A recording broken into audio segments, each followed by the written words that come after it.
Kesehatan mental remaja itu lagi krisis, tapi solusinya mungkin lebih dekat dari yang kita bayangkan. Hari ini, kita bakal kupas tuntas soal kekuatan luar biasa dari teman sebaya untuk saling bantu. Oke, kita mulai dari sebuah angka yang, jujur aja, cukup bikin kaget. Data dari Survei Kesehatan Mental Remaja Nasional Indonesia nunjukin kalau 1 dari 3 remaja di negara kita itu menghadapi masalah kesehatan mental. Coba deh bayangin, di setiap kelas, di setiap geng pertemanan, pasti ada yang diam-diam lagi berjuang. Ini bukan sekedar statistik loh, ini adalah krisis nyata yang ada di sekeliling kita. Nah, ini dia pertanyaan intinya. Kalau angkanya setinggi itu, kenapa ya rasanya sedikit banget yang berani minta tolong? Apa sih yang bikin mereka lebih milih untuk diam? Untuk menjawab itu, yuk kita masuk ke bagian pertama, krisis remaja yang terus tumbuh. Di sini, kita akan coba bedah kenapa begitu banyak remaja seolah-olah membangun tembok keheningan di sekitar mereka. Kutipan dari penelitian Koyimah ini, wah kena banget. Intinya tuh gini, ada semacam jurang pemahaman. Remaja sering banget ngerasa kalau orang dewasa, mau itu orang tua, guru, atau siapapun, nggak akan pernah benar-benar nyambung sama apa yang mereka alamin. Kamu pernah ngerasa gitu juga nggak?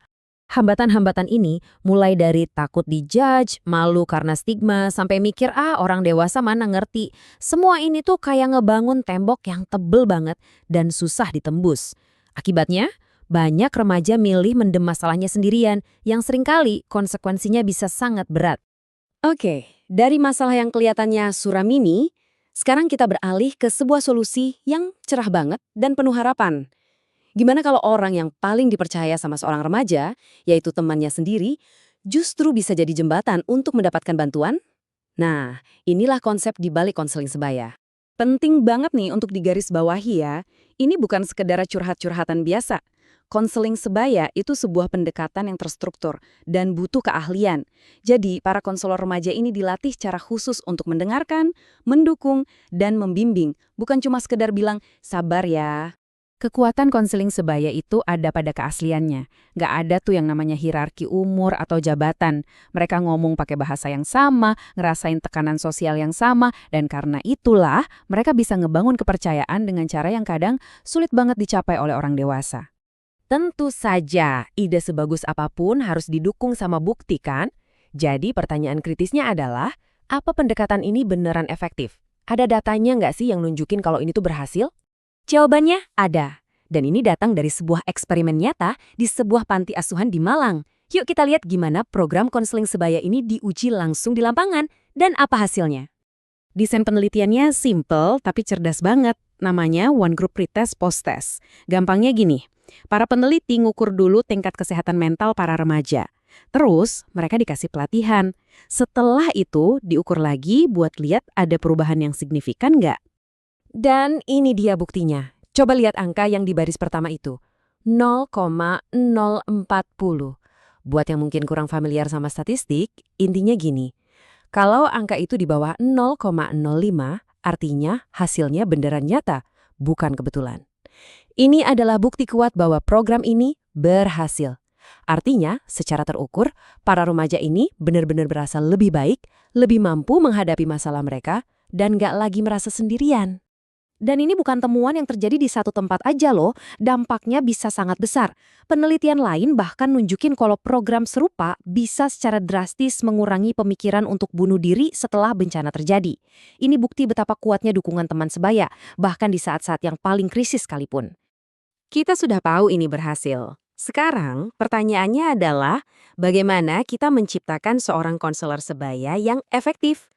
Apa saja sih yang perlu mereka pelajari? Nah, ini dia pilar-pilar pelatihannya. Bukan sekedar mendengar, tapi mendengarkan secara aktif, benar-benar memahami apa yang nggak terucapkan. Mereka belajar empati untuk bisa ikut merasakan apa yang teman mereka rasakan, bukan hanya merasa kasihan. Tapi yang paling krusial, yang diberi penekanan khusus di sini adalah kerahasiaan. Tanpa itu, nggak akan ada kepercayaan, dan tanpa kepercayaan, program ini nggak akan berjalan. Nah, ini contoh salah satu teknik utama mereka.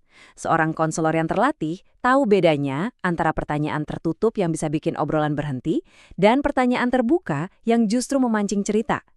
Ini adalah keterampilan yang dipelajari untuk mengubah apakah kamu sedih menjadi bagaimana perasaanmu tentang hal itu. Sebuah perubahan kecil yang bisa membuka pintu untuk percakapan yang jauh lebih dalam dan jujur.